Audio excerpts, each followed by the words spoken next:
Gotcha. But under 120, you ought to go 2. And just remember that all things being equal, a pig would rather go under the wire than over the wire. Okay. So if you're going to err low, not high. The other thing, so your height, your tension, your visibility, and then your spark, the amount of voltage there needs to be On par.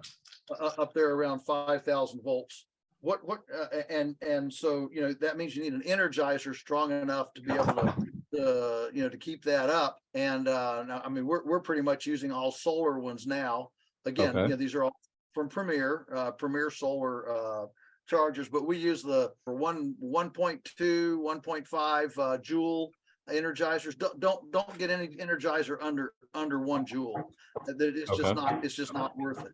Always go above 1 joule for your energizer. The one nice thing about pigs is they are smart. So once they're trained, they're probably the easiest animal to control with electric fence.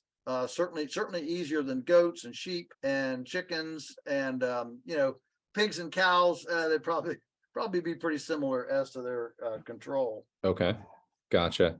And as far as with the wire that you're running, do you put them on the T-post with like the little plastic clips, or what would you recommend as far as holding them in the wind?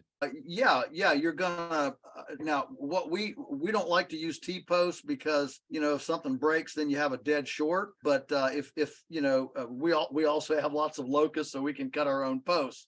So if you happen to buy posts, T-posts are as good as anything. Yeah, you use the little insulators, and make sure you pull it good and tight. And your corners, if you can use wooden. That's really nice on the corners.